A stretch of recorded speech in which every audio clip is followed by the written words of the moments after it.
Boa tarde, pessoal, tudo bem?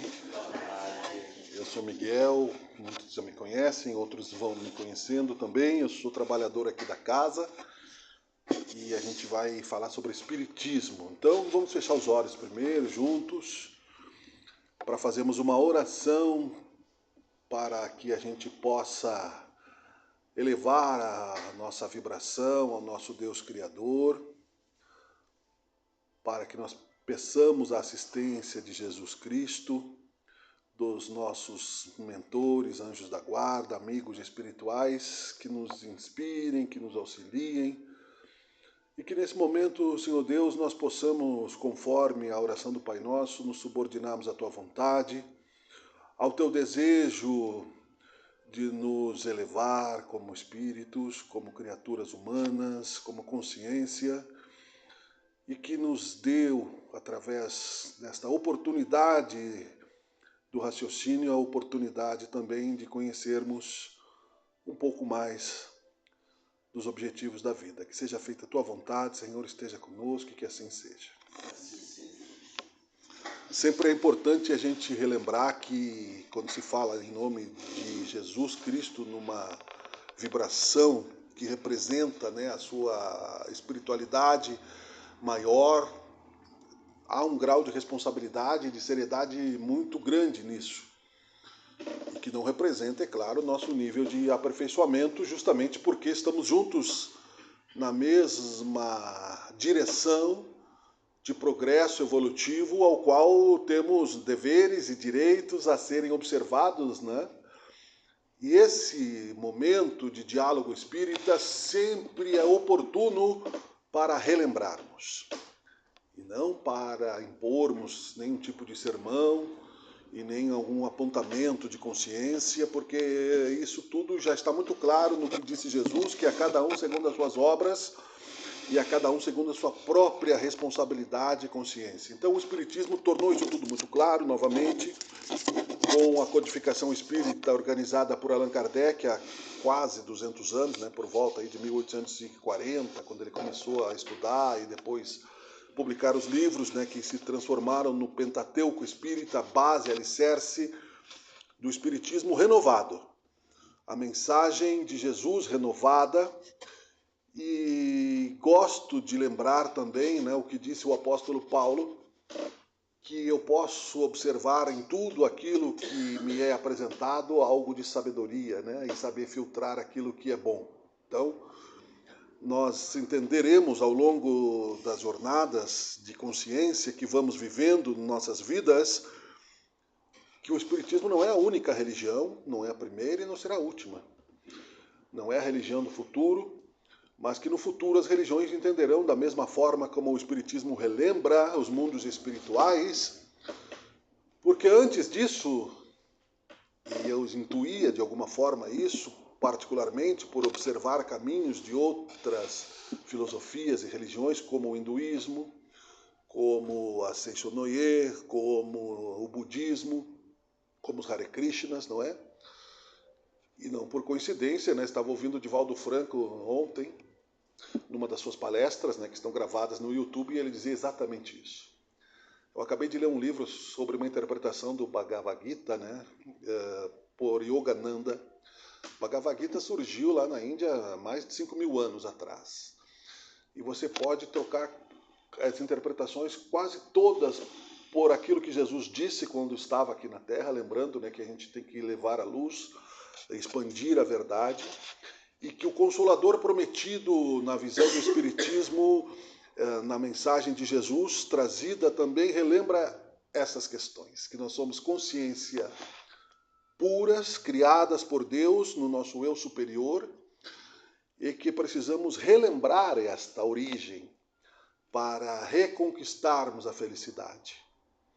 E que estamos subordinados às leis de causa e efeito para que nós possamos também, através desta dualidade entre a paz e a tempestade, entre o dia e a noite, entre a luz e a escuridão, sabemos diferenciar por escolha própria, por livre-arbítrio, o que achamos que pode facilitar o nosso destino no sentido de nos dar novamente acesso à felicidade estável, plena, e a liberdade, né, que nós, aos poucos, comprometemos por escolhas errôneas na jornada espiritual.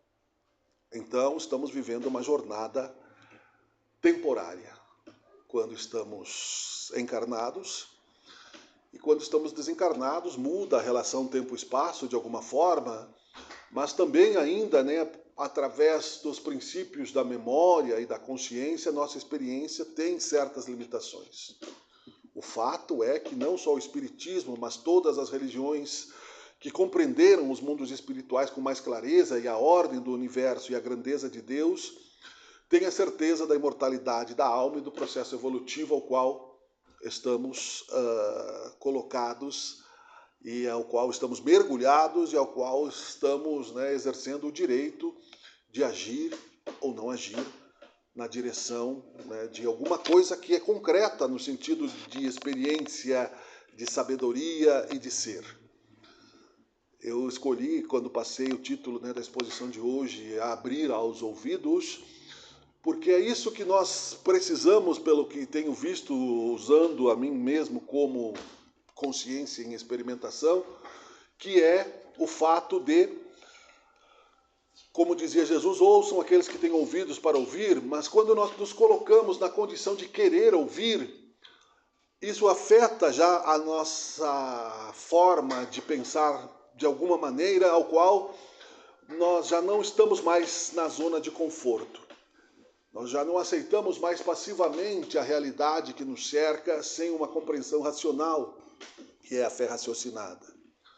Porque, como diz o ditado popular, o pior cego é aquele que não quer ver.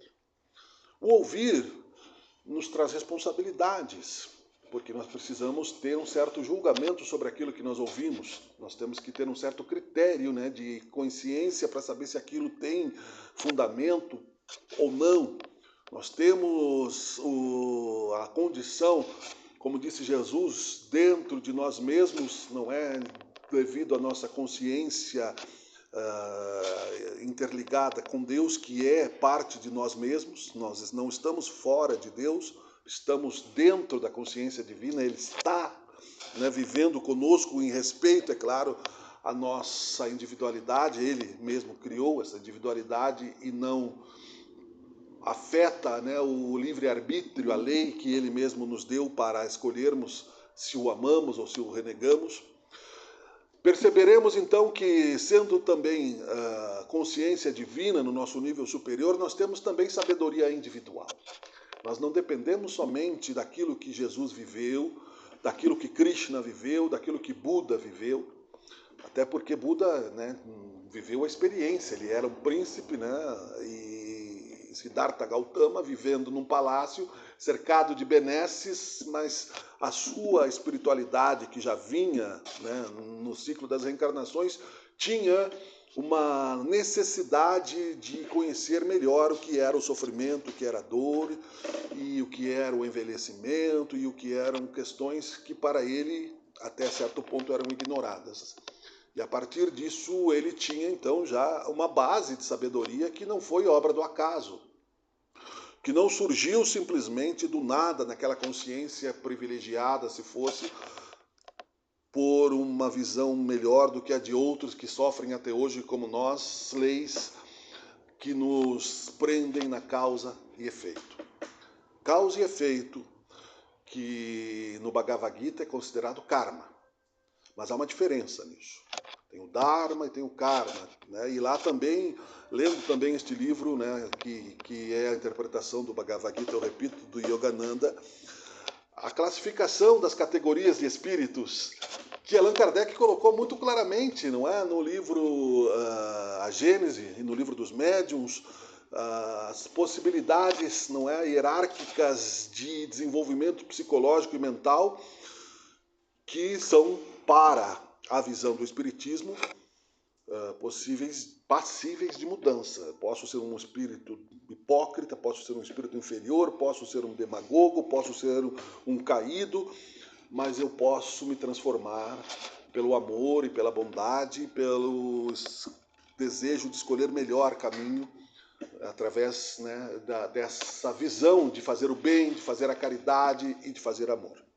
Amor no bom sentido da caridade, não ao próximo, no sentido de respeito ético à moral do próximo, mas compreendendo que a moral de Deus ela não é passível também de relativismos. Ela é Deus absoluto e não é por acaso que nós intuímos isso. Então, ouvirmos sobre reencarnação, ouvirmos que somos criados por Deus em determinado momento no sopro divino que sempre existiu e sempre existirá.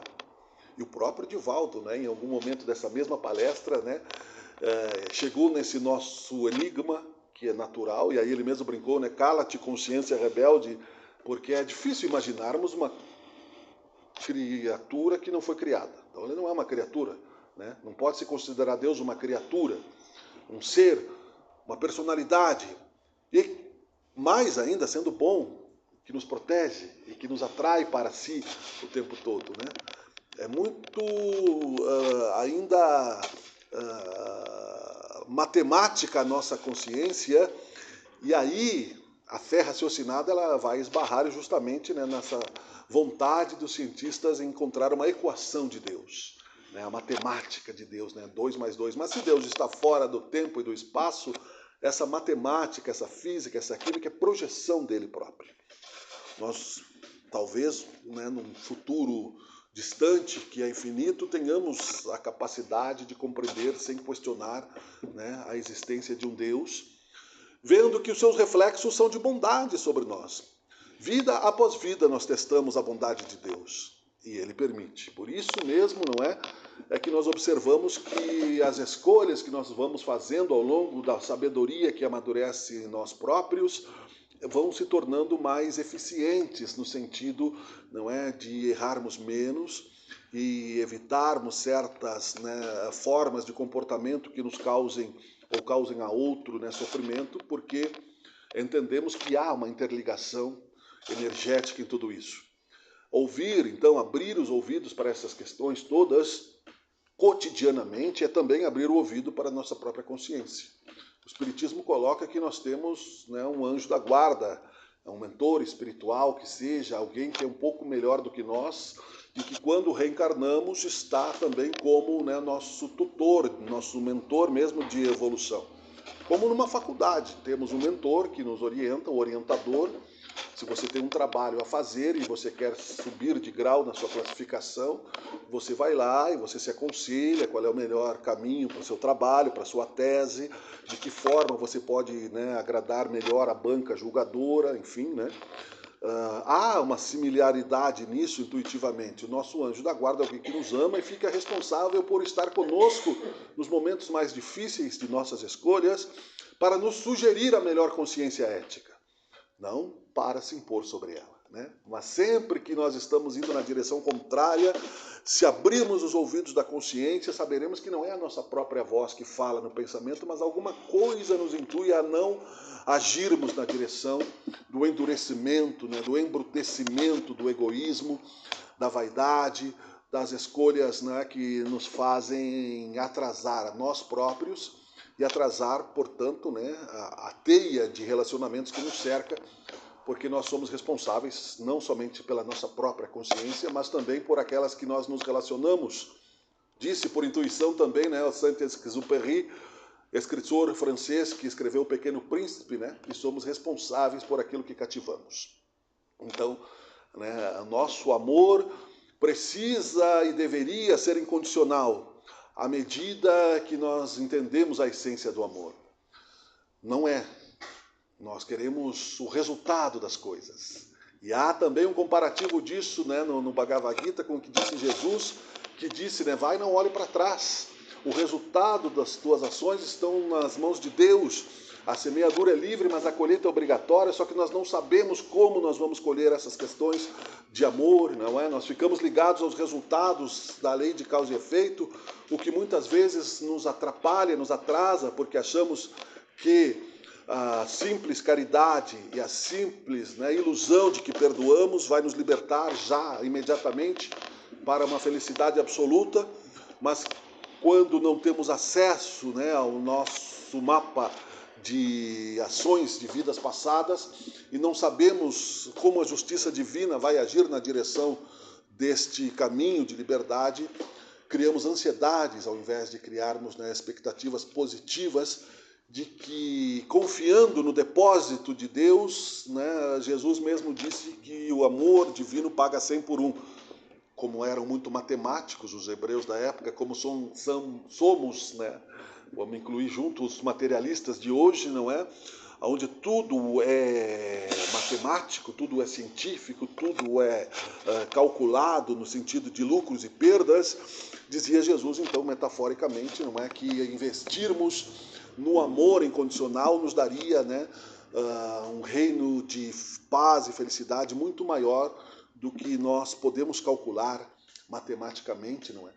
Pela nossa mesquinharia, mas mesquinharia humana, né? Mas mesmo assim, e eu estou aqui fazendo parâmetros de ouvir, porque é saboroso ouvir que o Allan Kardec, que foi um sacerdote druida, que, portanto, estudou, né, as religiões e o ocultismo em vidas passadas, também conhecia outros mistérios de religiosidades, porque sempre existiu e sempre existirá mundos em evolução, porque Deus sempre trabalha.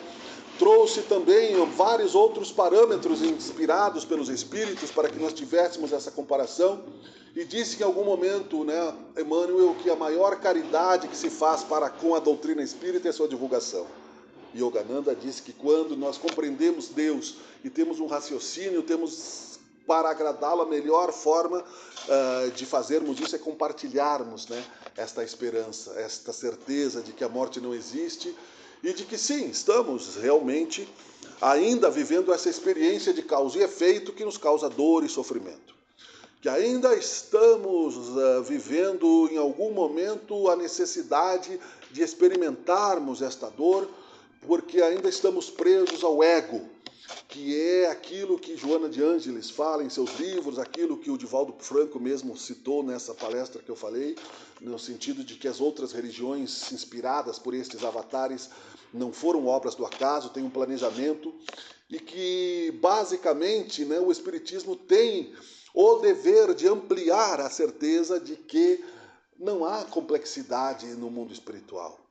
Há simplicidade do amor divino que nos amparará no sentido de que a partir do final fluídico, que é a energia que mantém a nossa célula em reprodução, que mantém o funcionamento peristáltico, como se diz, do intestino, né? A sístole e diástole dos batimentos cardíacos, que não depende de nós, né? Não somos nós que escolhemos como a circulação funciona, está subordinado a uma série de fatores que não dependem de nós, depende da pressão atmosférica, depende, não é, da minha genética, que não fui eu que escolhi, através do DNA dos pais e dos ancestrais, né? Talvez, é claro, eu herdei um corpo de acordo com as minhas ações passadas, para que me leve à sabedoria e não à felicidade apenas neste mundo, porque ela é impossível, disse Jesus, no mundo de dualidade, no mundo de provas e expiações ao qual nós estamos vivendo, ou é prova para crescimento do espírito no infinito, ou é expiação, é resgate por amor àquilo que eu gostaria de entender para não repetir negativamente algo que tenha feito algum semelhante, não é? É por isso que muitos escolhem resgatar pelo sofrimento. Não porque Deus escolheu, é porque eles temem agir novamente no negativo por descontrole da consciência. Existem muitos casos de espíritos que se suicidam vida após vida e que não conseguem porque a tentação é tão grande, não é? Que quando reencarnamos com o biombo do esquecimento para aprofundarmos o amor e o mérito das nossas ações, nos deixamos levar, então, pela insanidade e não pela sabedoria. E, em muitos casos, né, nascem até impossibilitados, sem pernas, sem mãos, não é? Sem condições de se autoflagelarem. E assim para outras também condições, não é? A tentação do vício, da tentação de outros tipos, né, de problemas que em excesso nos incomodem, nos atrapalhem e nos atrasem, também fazem parte deste relativo, né, cálculo. Relativo no sentido de que, sim, como disse o próprio Divaldo Franco, se estamos, né, necessitados de equilibrar a nossa energia de causa e efeito, a nossa bagagem de vidas passadas, o amor é que cobre a multidão de pecados. O amor exige perdão das ofensas, não esquecimento, né? É lembrar sem sofrer. Lembrar sem querer que a justiça se faça pelas nossas próprias mãos. É saber que temos que ser prudentes como a serpente, como disse Jesus, quando lidamos com algo mal intencionado, mas também temos que ser dóceis. Não é sermos ingênuos que nos fará melhores ou piores diante de uma religação com Deus, ao qual o Espiritismo também se inclui como sendo uma religião. Ouvir isso nos faz refletir, cria contradições dentro de nós, não é?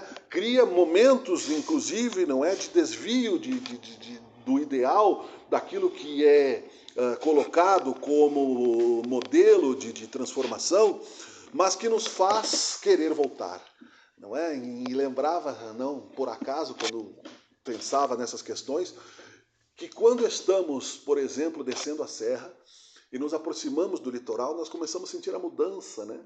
A gente começa a perceber que o mar está se aproximando, então aquela maresia começa pequenininha, e depois, quanto mais perto do mar, melhor o ar muda.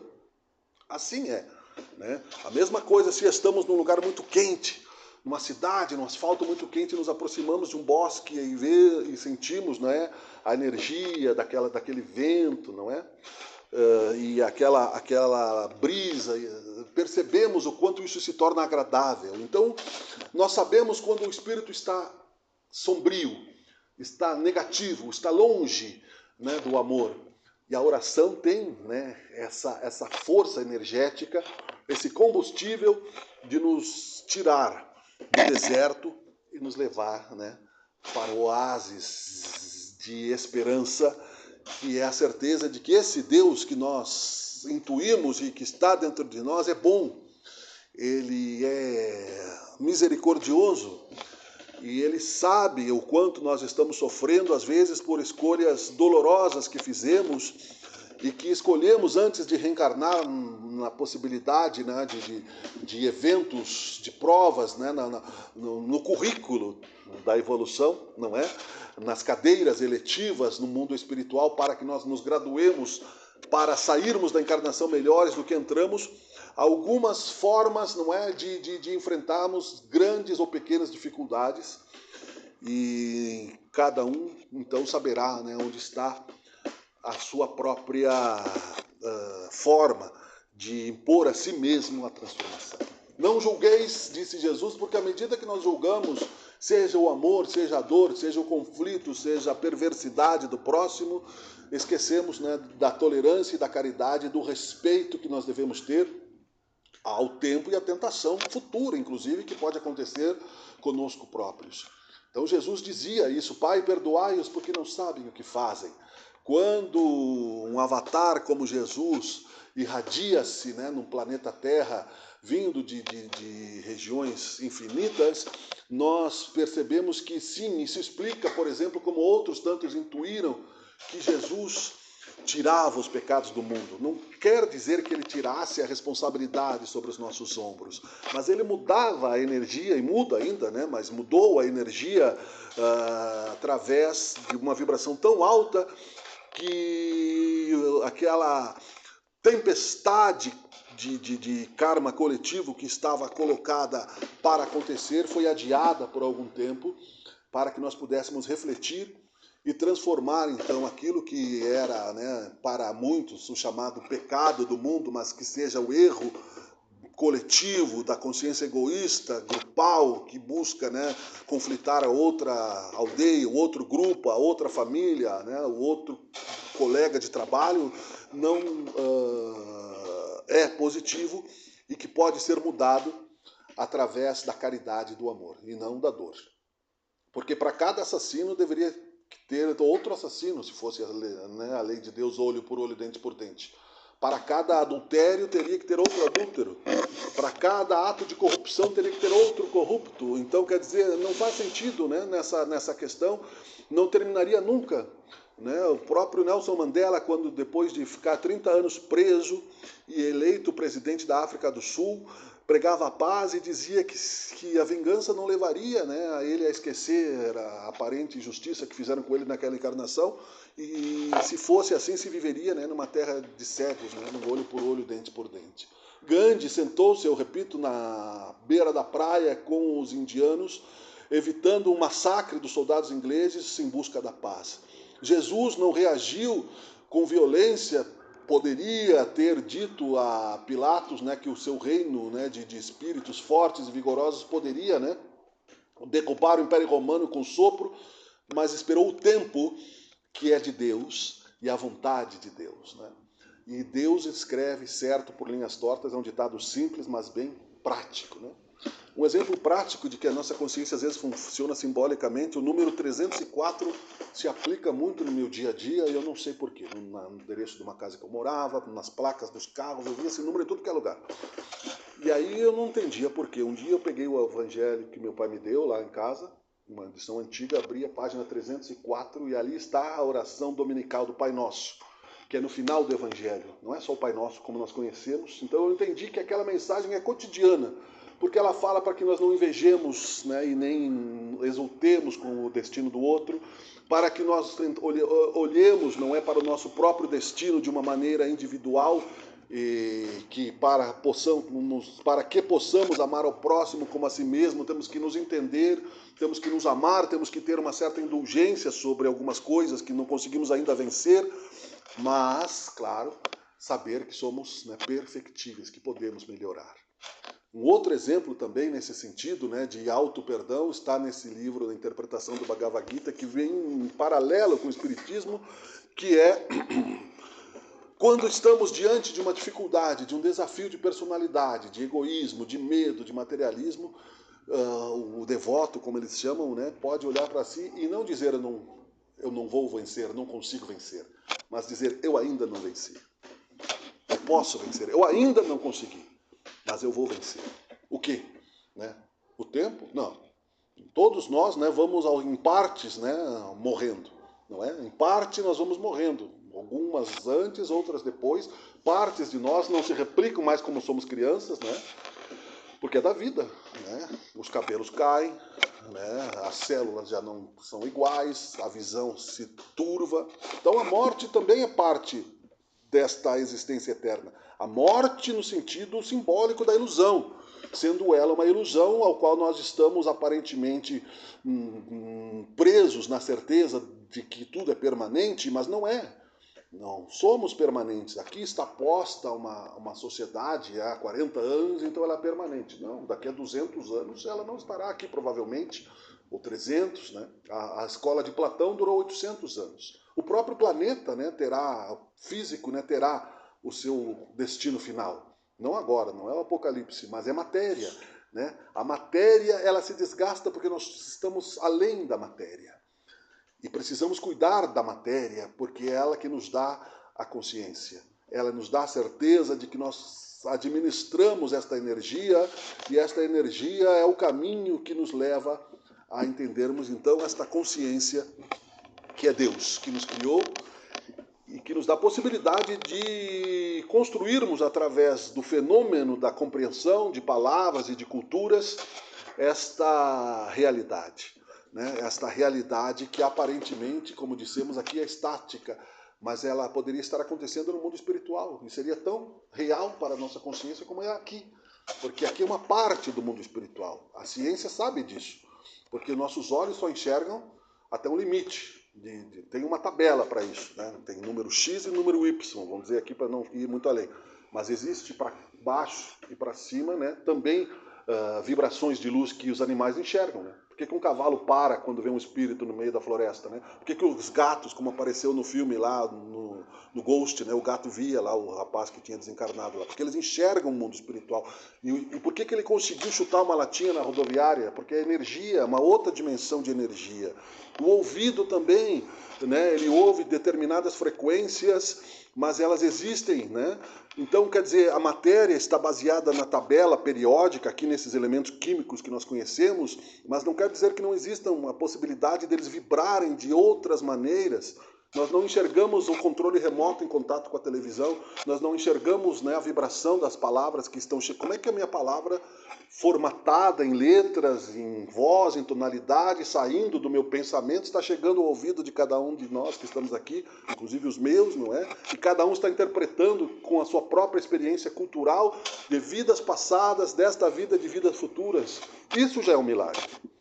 E por que nós, para concluirmos, né, escolhemos então a ética em transformação relativa das nossas próprias compreensões, porque em vários momentos a gente se afasta daquela brisa serena da floresta ou do mar e vamos para o deserto de nós mesmos, porque ainda nós estamos testando, como Santo Tomé testou, como os apóstolos imperfeitos escolhidos por Jesus testavam em vários momentos, não é a certeza, e eles viam os milagres de Jesus acontecer à frente deles. Nós precisamos entender, para concluir, que a vontade de Deus não está no alcance da nossa compreensão. A gente pode entender a parte que nos cabe para consolar o imediato, porque Ele não nos desampara. Então, se nós tivermos humildade, bem-aventurados os pobres de espírito, disse Jesus, que são capazes de aceitar a influência de um ser superior, apesar do nível de complexidade, de consciência, de intelecto, de memória que já somos capazes de desenvolver e de tecnologia que nos maravilha através da inteligência artificial, da robótica e das pequenas distâncias que nos deslumbram ainda pela consciência que vão ainda ser muito mais deslumbrantes à medida que formos crescendo na compreensão do universo infinito e da existência de Deus. Mas sendo pobres de espírito, não é pobre de dinheiro, não é pobre de entendimento, é humilde, capaz de aceitar, não é, que a missão do ser inteligente é atender esse Deus, multiplicar, né, ao menos a reflexão que se faz em torno dele e deixar que cada um escolha o próprio caminho, como fez o próprio Jesus, não é? O que queres de mim, dizia Jesus. Então, essa é a visão que eu gostaria de trazer hoje. Ouvir faz bem. Não deixemos de ouvir. Não deixamos de ler o livro porque achamos que aquilo vai nos trazer algo negativo. Nossa consciência vai julgar naturalmente. Não precisa ser nem espírita, né? Pode ser qualquer condição de amor e de luz, não é? Que nos faça cultivar, pelo menos num primeiro momento, né, a memória do pensamento, para depois nós refletirmos e compararmos que isso é bom, isso não é bom, isso me serve, isso não me serve. É o trabalho da consciência e do amor. Ouvir a nós mesmos, ouvir aquilo que a nossa consciência superior nos diz, nos coloca na esperança de que depois da tempestade vem a bonança, né? Apesar dos seus estragos. Isso para hoje é o ideal se dizer, não é? Claro que muitos estão sofrendo mais do que outros, não significa santidade, né, ou perversidade, significa experiência. Deus é que vai nos julgar, não somos nós e não é a banca julgadora da faculdade dos espíritos, né, dos mentores, e blá blá blá, que se fala muito, né, levianamente hoje em dia, com falso profetismo. Deus é amor e Deus nos traz a paz à medida que o amamos da maneira como Ele nos ama. Muito obrigado pela atenção, muito obrigado pelo desejo de estarmos juntos aqui. Eu vou pedir que fechemos os nossos olhos novamente e que possamos exercitar essa inspiração à medida que ela surge no significado de entendermos, não é, a empresa, o avanço da consciência cósmica no sentido da luz. Da luz que nos atrai para o melhor, para o mais positivo, na lei do progresso. Senhor, te pedimos não apenas por nós, que temos a felicidade de estarmos aqui hoje orando e pedindo em teu nome para que nos console, mas também por aqueles que estão enfrentando as aflições do mundo material, as aflições negativas sobre si próprios e principalmente aqueles que te renegam ainda na incerteza da tua existência, Senhor. Abençoa-os também como tem feito. Muito obrigado por tudo, que seja feita a tua vontade, que assim seja. Obrigado.